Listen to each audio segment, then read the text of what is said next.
Irmãos amados, que Jesus continue a nos abençoar e nos proporcionar bom senso e lucidez, que é do que vamos tratar nesta tarde, sem sombra de dúvida, trazendo à baila esta personalidade fundamental para todos nós, que militamos, que somos acolhidos pela falange do Consolador.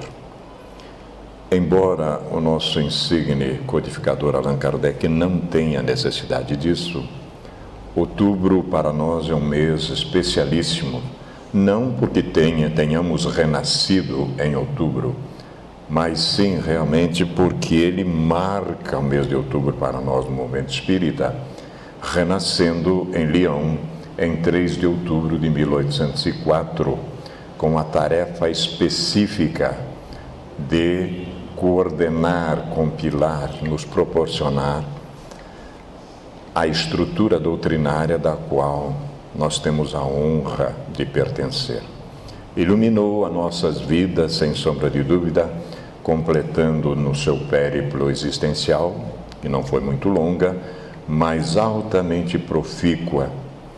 E nós herdamos desta criatura especial toda essa estrutura e teremos que rogar, pedir, solicitar constantemente, através das nossas preces, que façamos jus a esse arcabouço extraordinário, a esse tesouro que temos à nossa disposição, que é a doutrina espírita. Os aromas específicos da tríade perfeita, ciência, filosofia e ética moral, ou religião, como queiram. Preferimos, obviamente, valores de religiosidade, espiritualidade. Mas nós vamos, na medida em que vamos examinar o codificador, no olhar de 3 benfeitores desencarnados e um encarnado. Mesmo um desencarnado, nós privamos da companhia dele. Pode parecer assim meio estranho, mas nós conhecemos um benfeitor desses que vamos mencionar aqui e tivemos a honra de visitar a sua casa, onde estivemos num evangelho no lar com o nosso querido Divaldo Franco e Soalhures na retaguarda há mais de 20 anos, se não me falha a memória, né? Esta criatura desencarna, Divaldo privava do lar dessa família, e este ser especial que nós convivíamos não nos dava por conta, escreve uma obra magistral através do Divaldo, que chama-se Perfis da Vida.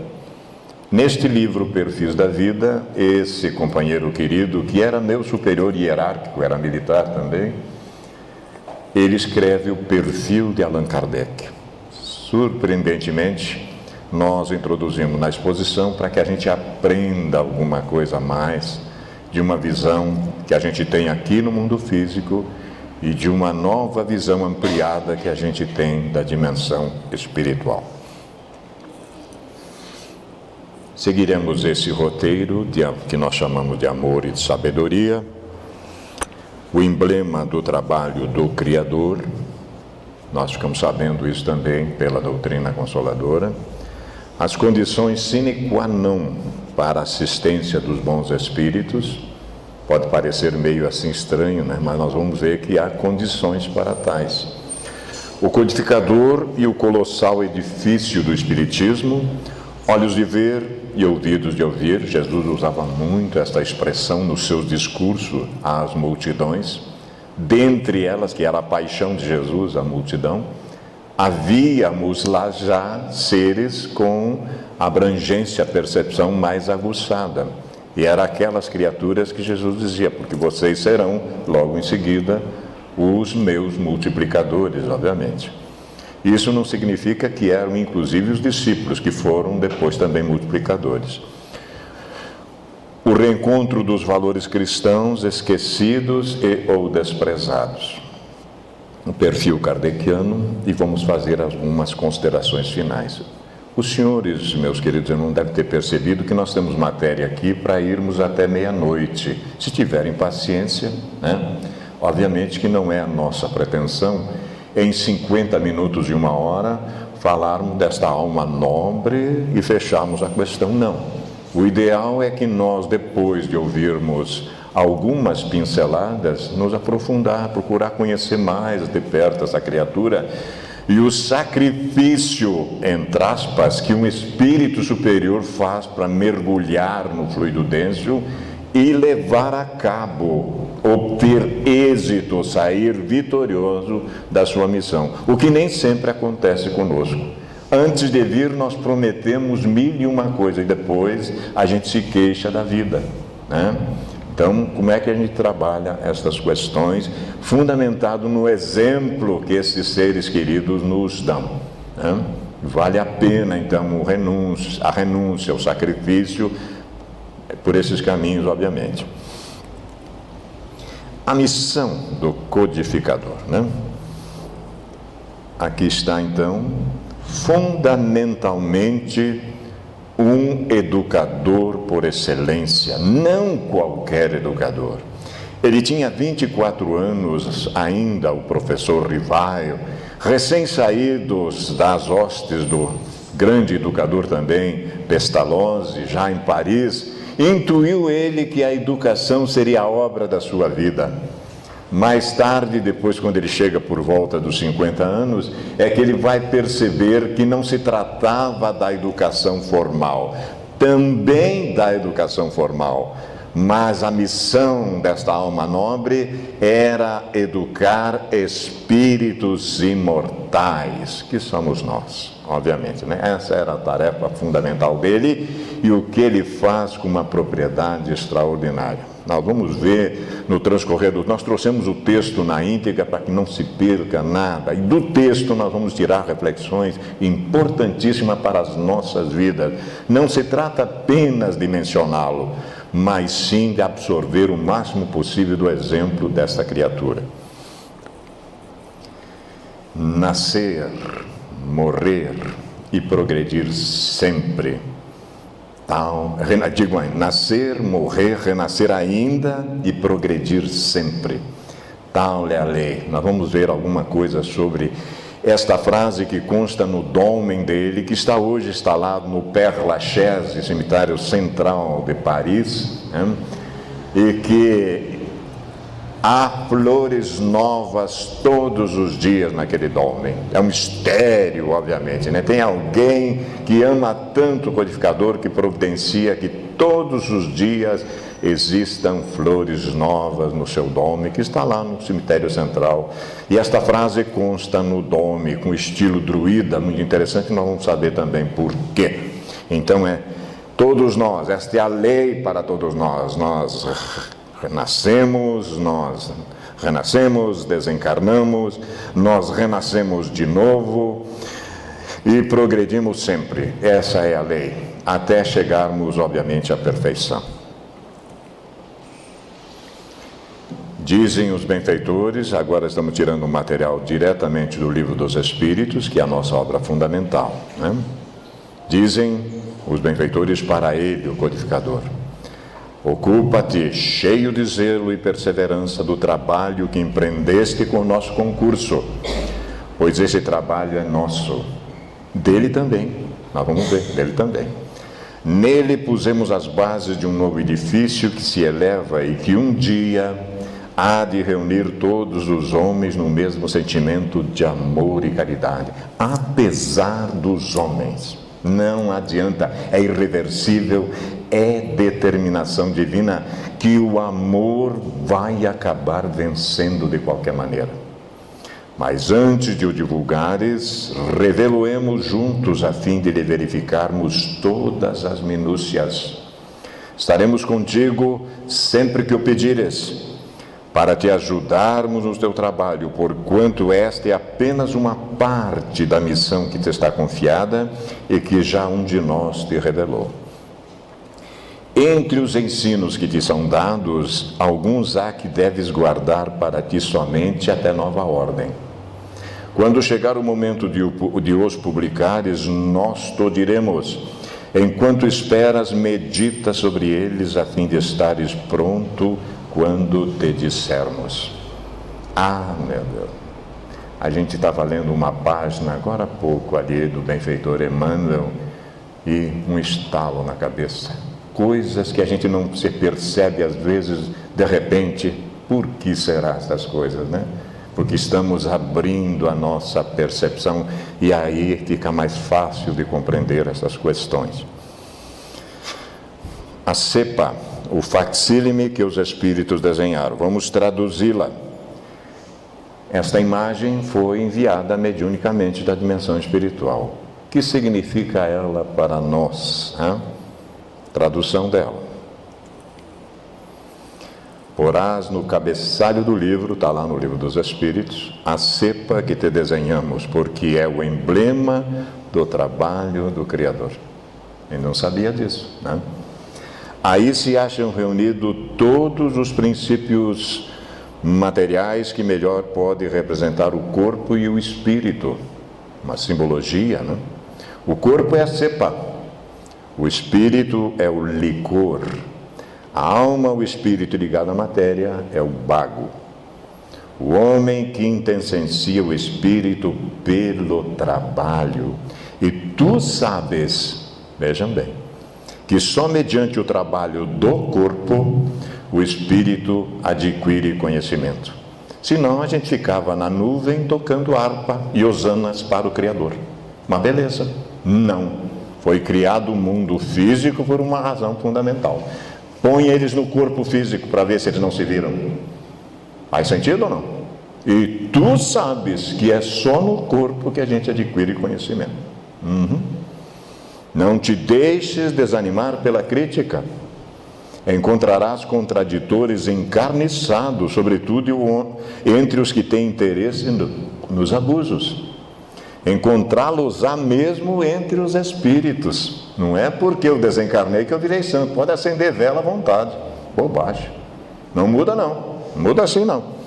Por isso que os que ainda não estão completamente desmaterializados procuram frequentemente semear a dúvida por malícia ou ignorância.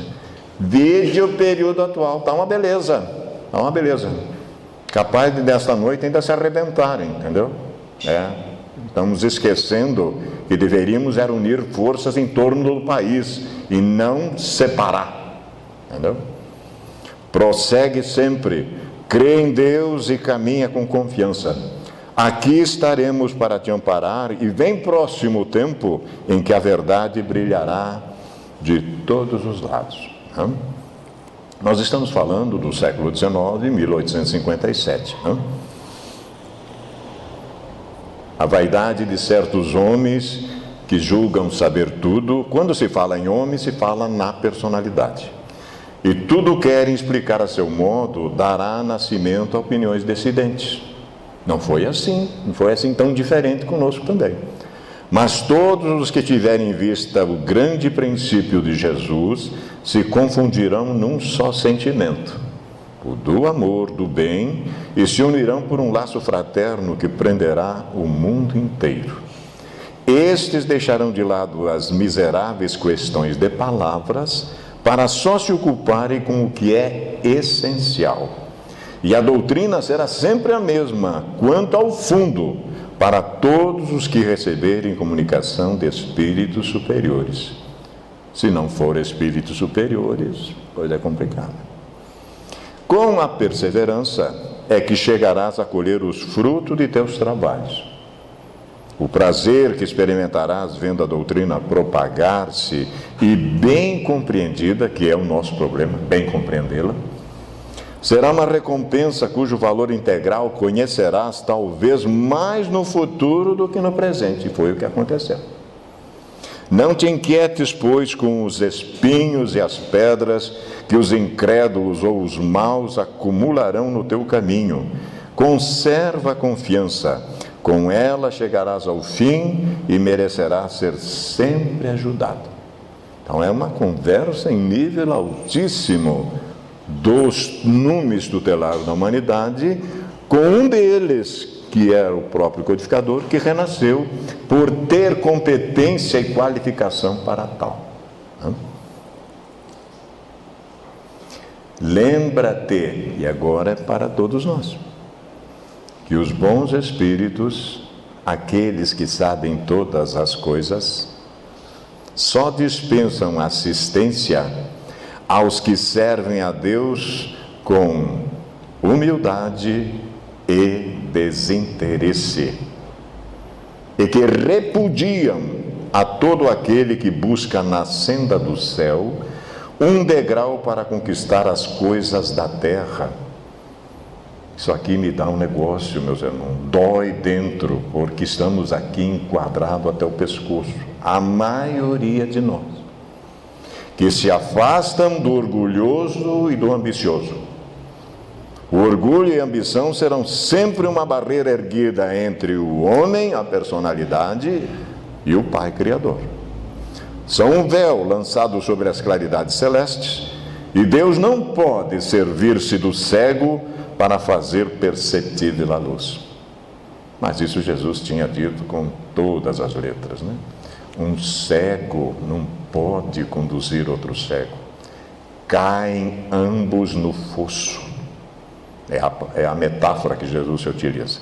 E aí nós vimos a assinatura dessas grandes personalidades extraordinárias espirituais, e o Espírito Verdade, que é o líder dessa falange, ele se coloca lá no meio, ó. Ele não se coloca não, é lá, ele está lá no meio, né?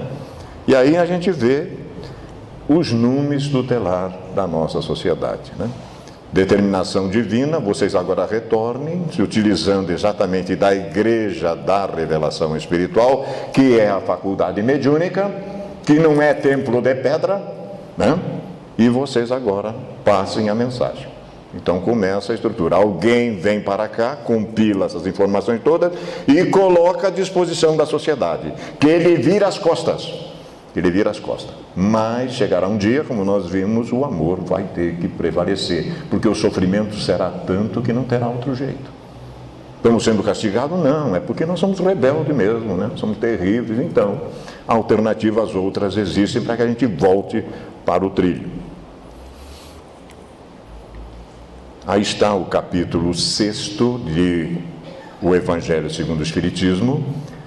Nós encontramos nas instruções dos Espíritos, no item 6 do capítulo, esta afirmativa: estou convosco e meu apóstolo vos instrui. E não me consta que este apóstolo usava chapéu. Não precisa usar chapéu, fazer mise-en-scène, entendeu? Não precisa.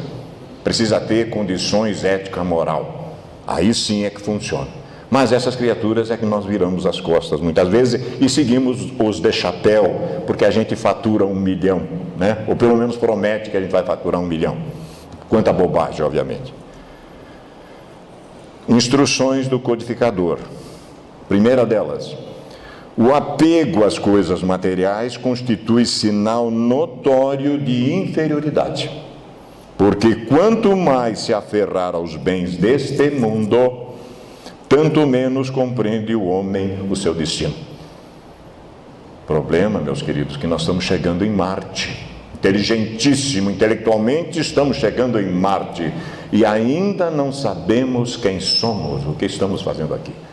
O enigma da criatura humana é a própria criatura. É a ignorância dela sobre ela mesma, né? Exatamente.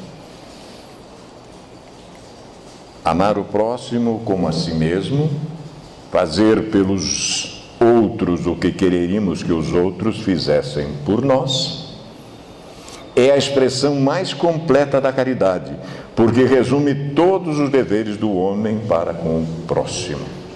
Então, lições. Ele foi tirando do Evangelho e foi ampliando para nós, tornando-as mais acessíveis, mais palatáveis, mais compreensíveis, obviamente.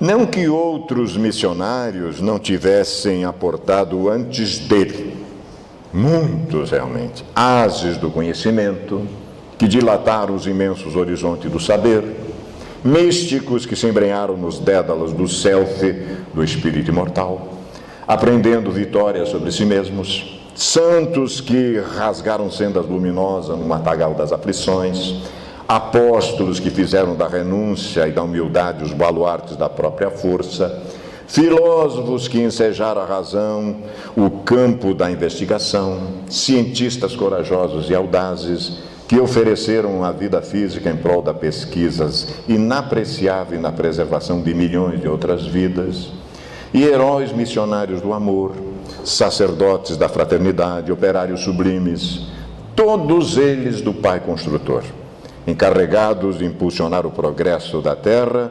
conjugado à felicidade dos homens. E por que a gente não sabia estas coisas, então, antes do codificador? O que foi que houve se essa turma veio antes do codificador? Dá o que pensar, não? Ele, entretanto, guardadas as proporções, fez-se nauta, viajante de uma experiência antes não tentada nos mares ignotos da verdade. Auscultou o insondável além da morte, inquirindo e estudando, selecionando e fazendo triagem das informações recebidas dos imortais, de modo a edificar o colossal edifício do Espiritismo. Porque era criatura altamente preparada, qualificada no espaço e no tempo, há milênios para uma tarefa desta envergadura tão profunda. Tudo começou com a cestinha de bico, né? Tateando devagarinho, antes as mesas, daquele fenômeno que todo mundo se divertia, ele vai tirar a ciência do infinito, que ninguém notou, mas ele percebeu, né? Segue-se depois a pranchetinha, começa-se aí a psicografia, né? Desde a cestinha de bico, a prancheta e, por fim, a inspiração, né? A incorporação, obviamente, da faculdade mediúnica. Por que se fazem estas coisas? Por que, digo, se fazem estas coisas ao lenho verde, o que acontecerá ao seco? Essa é outra metáfora do Cristo que ele sentiu na pele. Esses impulsionadores, esses reveladores da humanidade, saem daqui pagos, todo o benefício que eles trazem são pagos com ingratidão. Aliás, é um tópico do nosso capítulo 13 do Evangelho segundo o Espiritismo, que trata do benefício pago com ingratidão.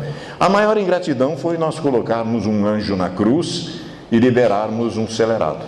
A gente liberou um bandido e botamos um anjo na cruz. Então esse é o pecado coletivo da humanidade.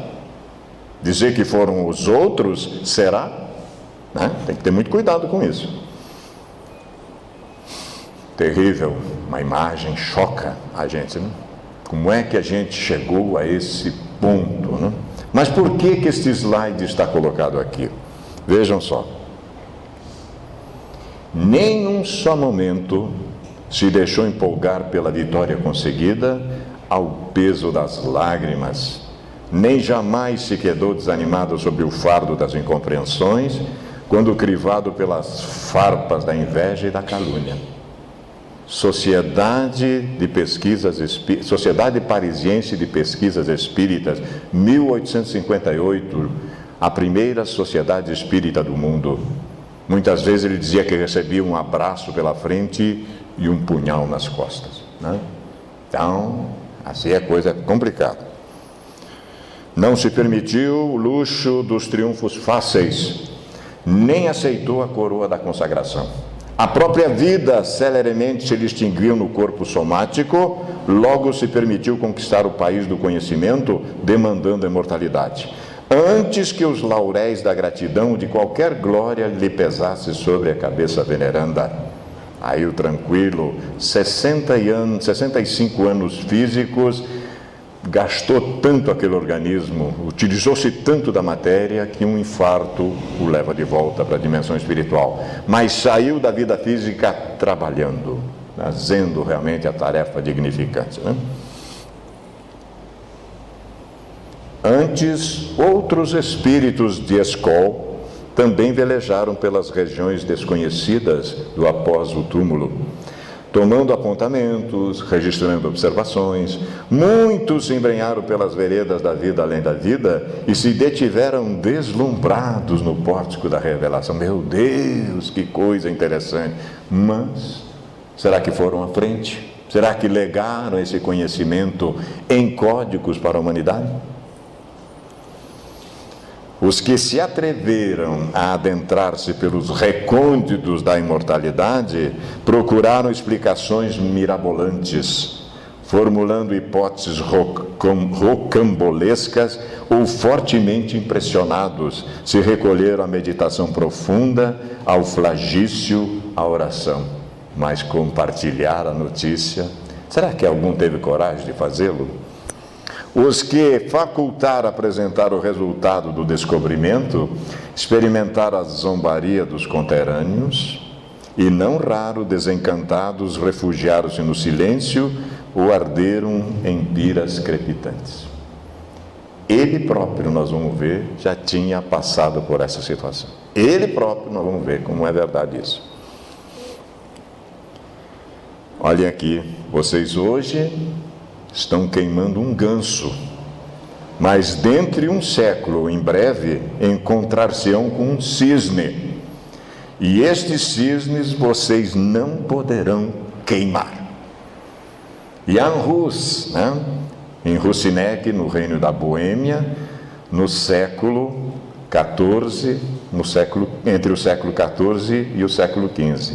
Ele era um pensador e um reformador religioso tcheco, o próprio codificador, uma das suas encarnações, porque ele já era diferente, já incomodava o status quo da religião dominante, e o queimaram. Mas o cisne volta, e aí não teve jeito de queimá-lo, não teve mais jeito, né?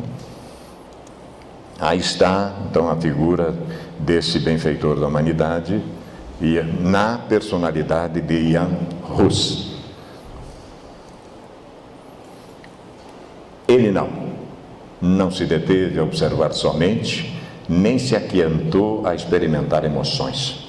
Após o meticuloso exame do mediunismo, patenteada a veracidade da vida incessante mesmo depois da disjunção celular, entregou-se ao conhecimento libertador. Do fenômeno extraiu a doutrina, do informe puro e simples conseguiu o fato comprovado.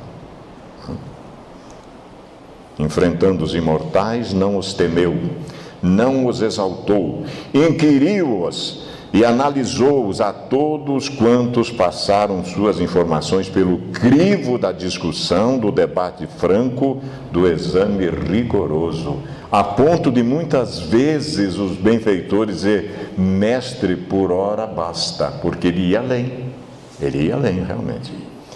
Compulsou os alfarrábios dos tempos e aprofundou-se na cultura da época. Armado de equilíbrio invulgar, esteve a todo instante à altura da investidura, e quando o rebuliço da aventura cedeu lugar ao marasmo e à monotonia, ele apresentou o resultado dos seus estudos sérios, apoiado na razão e no bom senso. Não tem como fugir disso. A ponto de um outro querido benfeitor da humanidade o chamar de o bom senso encarnado, né? Que a gente acha, todos nós, que temos bom senso, mas ele realmente era extraordinário. Allan Kardec foi, sem dúvida, meus queridos, o magnífico missionário da humanidade, precursor do mundo novo. Em sua obra, reacende os aromas específicos da tríade perfeita do conhecimento: ciência, filosofia e ética moral. São o esquema ímpar da sabedoria em todos os seus ângulos e faces, né? Parece um par, mas como é que pode uma coisa unir-se à outra? E nós temos esse privilégio de compreendermos essa estrutura.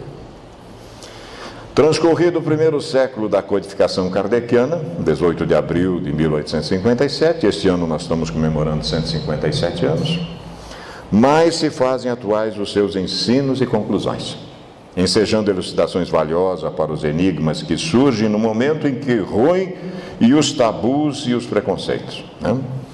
em que necessidades aparecem para substituir as manifestações místicas da ignorância e da falsa pudicícia da fé que se esborrou.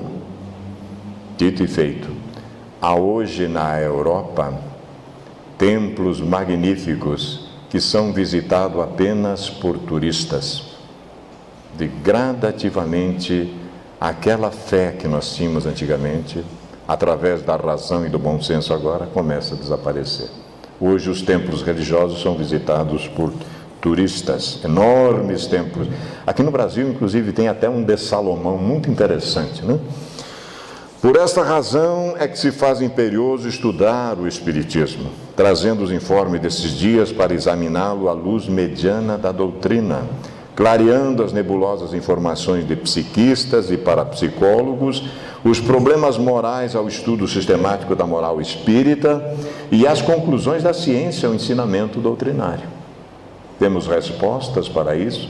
Quando a gente mergulha profundamente no livro dos Espíritos, a gente se surpreende. Será que isso está lá? E vai ver realmente, a gente não tinha percebido antes, né? Está lá sim.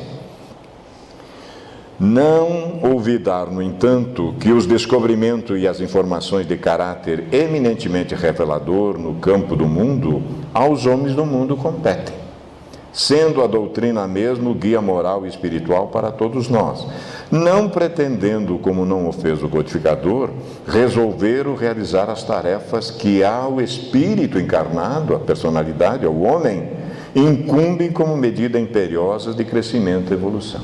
Tanto isso é verdade, que esta proposição também consta do Livro dos Espíritos. Nós podemos ver agora que a pergunta não podia deixar de ser feita. Qual, enfim, o objetivo da encarnação dos Espíritos?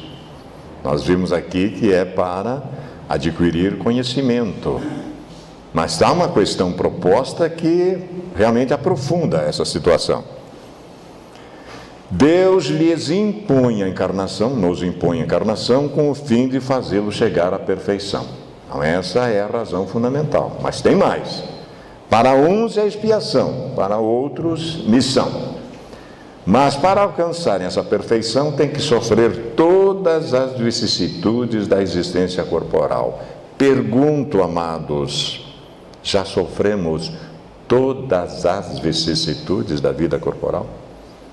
Vejam, para chegar à perfeição. Aí, ó. Nós precisamos adquirir conhecimento, porque um dia, menos dia, no futuro, nós vamos dirigir uma bola dessas. E precisamos saber todas as coisas. E o Espírito perfeito, ele toma a decisão e acerta sempre. Ele sabe, porque ele tem a experiência, né, incorporada, que nada vai se perder, nós vamos ver disso. Nisso é que está a expiação. Visa ainda outro fim a encarnação. Olha que coisa. O depor o espírito em condições de suportar a parte que lhe toca na obra da criação. Cada um de nós, meus queridos, já descobrimos qual é a parte que nos toca na obra da criação? Todos os missionários, todos, ninguém aqui de recreio. Além de me impulsionar à perfeição, à encarnação, eu tenho algo a ser feito. Eu tenho que descobrir isso. A minha tarefa é essa, a minha parte que me toca na obra da criação. Fundamentalmente, me tornar um ser humano melhor. Porque se eu voltar para casa na mesma situação ou pior, a coisa complicou. Então, por isso a razão, vem para o grupo de estudo, te aprofunda, essa é a proposta realmente. Vamos nos aprofundar nisso. Se você não quiser fazer, você pode fazer seu estudo sozinho. Mas em grupo a gente evolui muito mais depressa, né?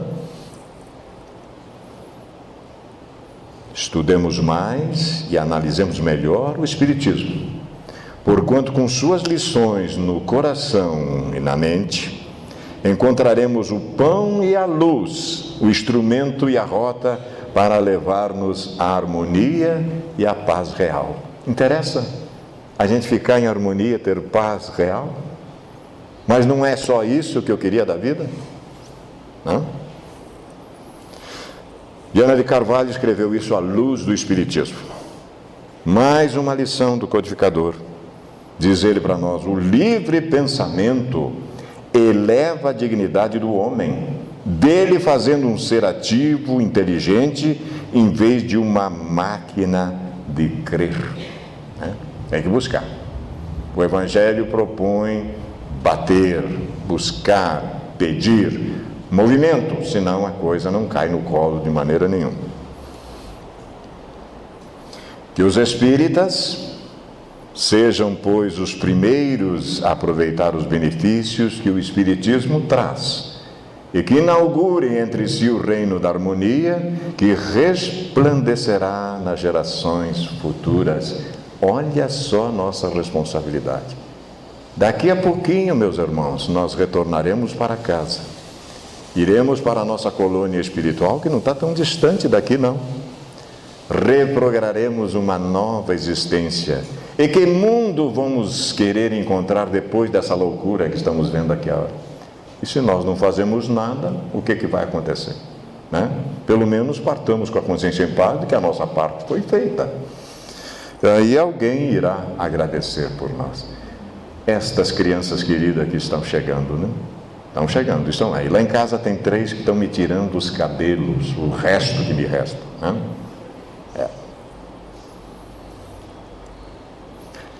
Veremos agora uma coisa interessante, um benfeitor encarnado, tratando dessa personalidade do codificador. Allan Kardec e o calcanhar de Aquiles, que é a compreensão racional e objetiva do mesmo pelos olhares da ciência do infinito e pela psicologia profunda. Uma historinha interessante, rápida. Narra a mitologia grega que a deusa Tétis apaixonou-se por um rei humano chamado Peleu. A gente já acha estranho isso, parece a cidade dos anjos, O anjo se apaixona pela humana, Coisa meio estranha. Em vez de cuidar da humana, ele se apaixona pela humana. Desse amor nasceu um menino. Isso aqui é mitologia, meus queridos, Uma simbologia. Todavia a mãe percebeu que a criança havia herdado as características humanas do pai. Ficou triste, Entristecida, Tétis passou a banhar periodicamente o filho nas águas do Estige, que é um rio da imortalidade lá no Tártaro, na expectativa de torná-lo invulnerável com os qualificativos dos deuses. Certa noite, no entanto, Peleu, já desconfiada da ausência de sua esposa, resolveu segui-la. Aquela seria a última etapa, faltava somente mergulhar os calcanhares do menino por onde ela habitualmente o segurava. Mas Peleu, sem nada saber, estranha essa deusa, não contava essas coisas para o marido, Imaginando que a sua divina esposa pudesse ter enlouquecido e que ela afogaria seu pequeno filho, avança arrancando Aquiles de seu braço. O menino cresce e transforma-se no mais notável guerreiro. Mas Aquiles, apesar disso, possuía seus pontos frágeis. Aonde? Os calcanhares. Foi assim que na guerra de Troia, por causa da Helena, que era uma coisa muito séria, um arqueiro desastrado, era para atirar no meio do Aquiles, e olha o que ele faz, atingiu-lhe o calcanhar. Errou longe a flecha, obviamente, fazendo o poderoso soldado tombar, e ali mesmo Aquiles pereceu, porque o calcanhar dele era humano. Isso significa, o que será? Quer dizer isso, humano, já que o resto ele tinha de Deus, Nessa breve introdução, desejamos ressaltar que todos nós possuímos nossas vulnerabilidades.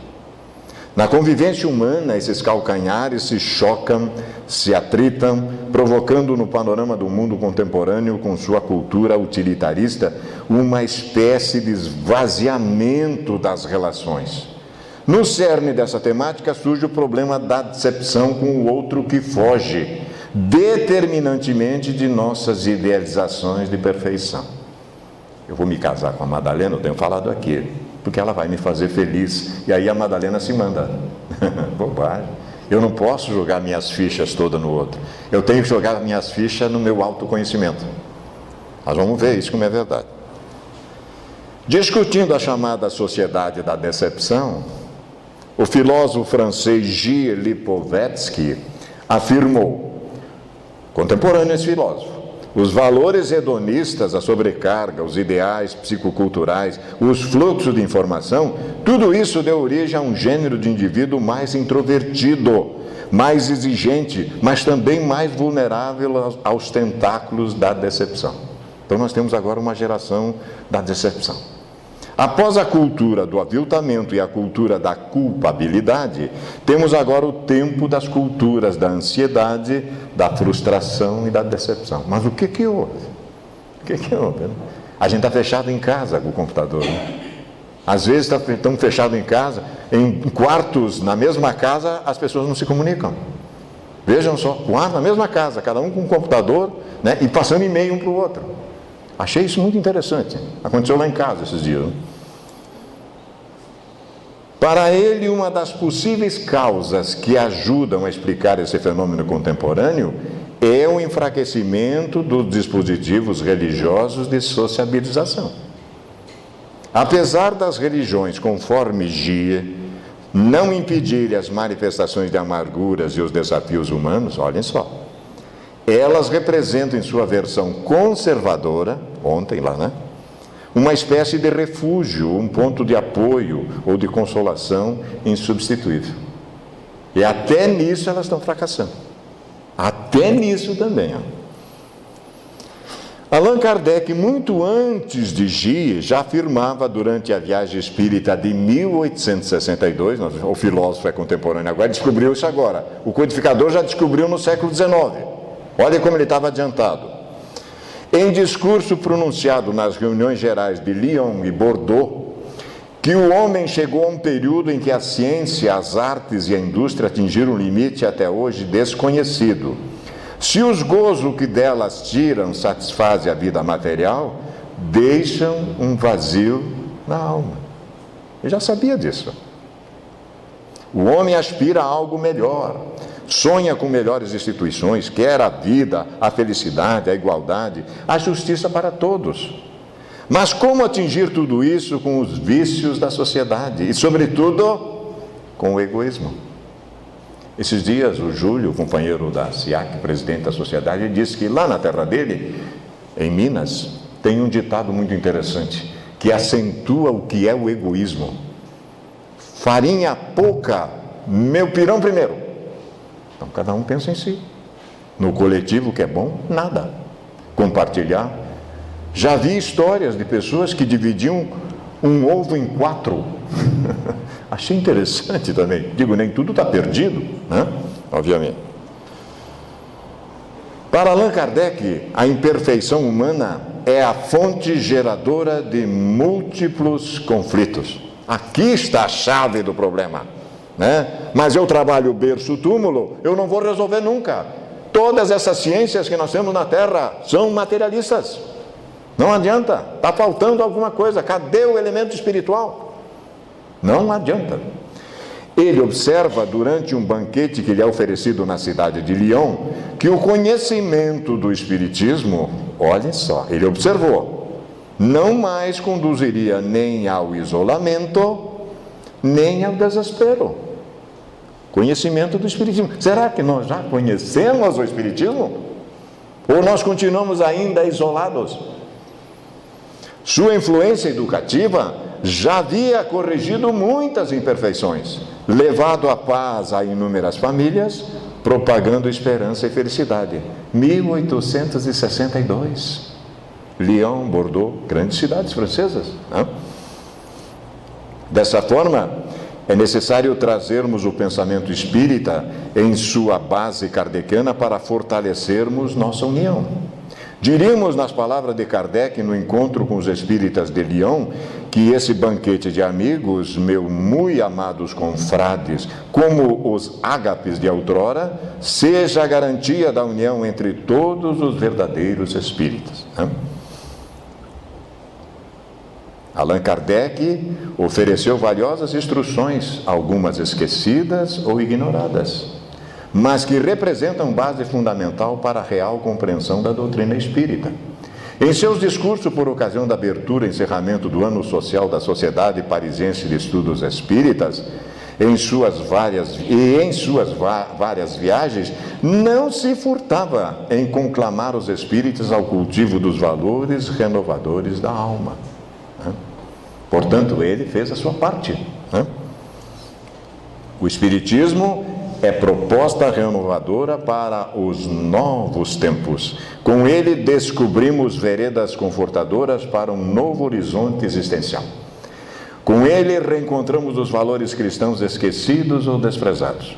O momento, dizem os benfeitores espirituais, exige de todos nós o esforço perseverante para o exercício contagiante do amor no mundo. Somente assim poderemos superar mais rapidamente a sociedade da decepção, da qual fala G, coisa que a gente já sabia desde o século XIX. Considerações finais de lucidez e de bom senso. Dificilmente se encontrará na história alguém que se lhe equipare. Alguém que está falando aqui sabe o que está dizendo, porque eu conheci esta criatura encarnada. Chamado a um trabalho de construção espiritual de dimensões insuspeitáveis, ele reflexionou, mediu os sacrifícios que lhe competia oferecer e aceitou o desafio. Sabendo que os edificadores de povos e de civilizações, assim como os pioneiros dos ideais libertadores, estão condenados pelos seus coetâneos, seus contemporâneos, esqueceu-se de si mesmo e abraçou o dever. Advertido quanto aos perigos da investidura, deixou-se conduzir pelo Consolador e viveu o período da entrega missionária com plena dedicação e vivência do ideal. Não relutou, nada receou em momento algum. Tomando da charrua, nunca olhou para trás. Portador de um caráter diamantino, a verdade nele transparecia no raciocínio e na ação. Prudente, não se permitia avançar sem a segurança do êxito. Jamais se permitiu qualquer aventura ou misticismo. Jamais. Era um cientista, era um filósofo. Não perseguiu triunfos mundanos nem títulos de engrandecimento. Pelo contrário, desde quando foi convocado para o ministério apostolar, renunciou a todos com tranquila superioridade. Em uma época de transição cultural e de afirmação da ciência, ele permaneceu fiel aos compromissos com Jesus, contribuindo para a libertação das criaturas, oferecendo-lhes os recursos do laboratório e do pensamento fixado nas bases morais do Evangelho. Aí não tem erro, meus irmãos, aí não tem erro, não tenha dúvida. Predestinado, poderia ter falhado, qual vem sucedendo com muitos, não porém com ele. Acolhido pelos numes tutelares da humanidade, caminhou com o próprio esforço e, sem fugir aos testemunhos ou se negar às provas, agredido, desculpou, caluniado, não revidou, perseguido, compreendeu. No entanto, nunca se acovardou, e a sua foi uma existência digna, pura, trabalhadora, rica de experiências luminosas. Não se permitindo repouso antes do tempo, desencarnou sobre o excesso de esforço, deixando incorruptível a doutrina espírita que lhe perpetua o nome, a vida e a missão. Deus queira que possamos fazer, em proporções muito diminutas, também a nossa parte, em detrimento do exemplo desta criatura. Allan Kardec é o apóstolo dos tempos novos, de todos os tempos futuros, exemplo de herói discreto e de abnegado missionário de Jesus na terra. Quem escreve isso é Guaraci Paraná Vieira, grande trabalhador do movimento espírita paranaense, que já se encontra na espiritualidade. E o livro veio através do nosso querido Divaldo. Na casa desse companheiro querido é que o Divaldo se hospedava e fazia o evangelho. Nós tivemos a honra de estar lá algumas vezes, em Ponta Grossa. Aí está o Dolmen, que nós falamos no início, que todos os dias tem flores novas perfumadas, lá no Père Lachaise, cemitério central de Paris. E mais uma lição do nosso querido benfeitor. Diz ele, o Espiritismo, a seu turno, vem pronunciar uma segunda palavra do alfabeto divino. A primeira só pode ser amor, obviamente. Estai atentos, pois que essa palavra ergue a lápide dos túmulos vazios e a reencarnação, a justiça divina, na sua totalidade, triunfando da morte, revela às criaturas deslumbradas o seu patrimônio intelectual. Já não é o suplício que ela conduz o homem, condula a conquista do seu ser, elevado e transfigurado. O sangue resgatou o espírito, 1 milhão foram para o sacrifício, 1 milhão, né? E o espírito, nós agora, que temos consciência disso, temos que resgatar da matéria o homem. Temos que acordar que somos espíritos imortais, enfim, e que não somos uma alma que tem um corpo que precisa ser salva. Tem que acabar com essa loucura que a gente deixou descer goela abaixo. Nosso querido Emmanuel também, finalizando, nos diz o seguinte: declara Allan Kardec, a crença é um ato de entendimento que por isso mesmo não pode ser imposto. Convicção não se impõe, convicção se exemplifica e aceita quem quiser, obviamente. E ousamos acrescentar, diz o benfeitor querido, que isso ocorre porquanto cada consciência cultiva a fé segundo o degrau evolutivo em que se coloca ou de conformidade com a posição circunstancial em que vive. Muitas vezes não nos resta outra alternativa a não ter piedade e compaixão daquela criatura que está se arrebentando. Causa-nos transtorno, mas nós temos que compreender isso.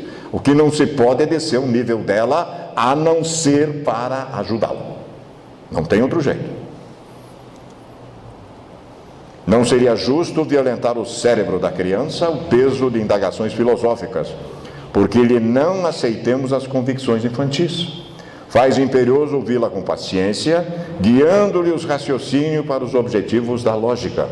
É crueldade censurar o náufrago que se agarre à tábua lodosa, provisoriamente incapaz de partilhar-nos a embarcação confortável.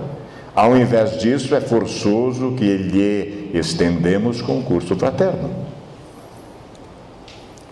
Excessos dogmáticos, lances de fanatismo, opiniões prepotentes, medidas de intolerâncias e injúrias teológicas podem ser hoje considerados por enfermidade das instituições humanas, destinada a desaparecer com a terapêutica silenciosa da evolução e do tempo. Embora constitua para todos nós, os espíritas cristãos, encarnados e desencarnados, constante desafio a mais amplo serviço na sementeira da luz. Vamos ter que trabalhar mais. Aqueles que já despertamos vão ter que trabalhar mais. A casa espírita nos dá a força e a coragem para que nós enfrentemos o nosso desafio maior, família e sociedade. Não tem como fugir disso, né?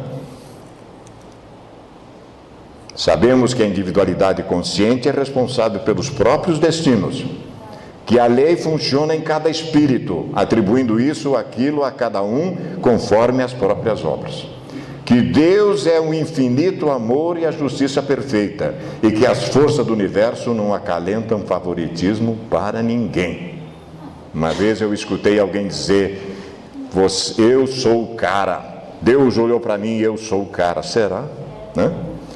Todavia, conquanto sustentando a fé raciocinada nos alicerces do livre exame, cabe-nos em qualquer atitude louvaminheira para com os tabus e preconceitos que ainda enxameiam no campo religioso da terra, o dever de clarear o caminho dos nossos irmãos de humanidade em bases de auxílio, de vez que o Criador concede a cada criatura os meios indispensáveis para que efetue por si mesma a própria libertação. E a gente acha que vai salvar o mundo. É uma bobagem. A gente acha que vai salvar o mundo. É por isso que Jesus proclamou: conhecereis a verdade, e a verdade vos fará livres.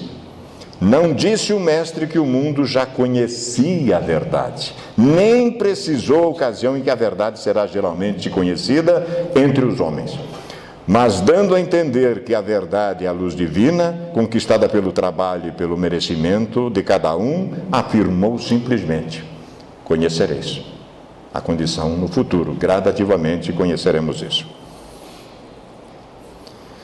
As 3 revelações, rapidamente, aí estão: a lei do Antigo Testamento, justiça, teve em Moisés a sua personificação.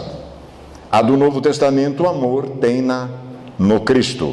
O Espiritismo, verdade, é a 3ª revelação da lei de Deus. mas não tem a personificá-la nenhuma individualidade, porque é fruto do ensino dado não por um homem, e sim pelos Espíritos, que são as vozes do céu em todos os pontos da terra, com o concurso de uma multidão inumerável de intermediários, médiuns. É, de certa maneira, um ser coletivo, formado pelo conjunto de seres do mundo espiritual, cada um dos quais traz o tributo de suas luzes aos homens, que somos espíritos reencarnados, para lhes tornar conhecido esse mundo e a sorte que os espera no mesmo. Então, nós temos todas essas informações à nossa disposição. As 3 revelações. E para que nós façamos a reflexão final, a oração do Mestre por nós. Orou por nós. Não rogo que os tires do mundo, mas que os guarde, vele-os, conserve do mal. Eles não são do mundo, nós não somos do mundo, como eu também não sou do mundo. Então, cabe a cada um de nós entendermos que nós estamos temporariamente no mundo físico para adquirirmos o conhecimento e acelerarmos gradativamente esse processo de redenção na direção da plenitude dos braços do Criador. Esperamos do fundo do coração, meus queridos irmãos, mas não nos estendermos, nós dissemos que íamos até a meia-noite e a gente já concluiu aí a tarefa, deixando algo para que a gente possa reflexionar em torno dessa questão, desta figura máxima que é o nosso insigne codificador Allan Kardec. Muita paz a todos, muito obrigado.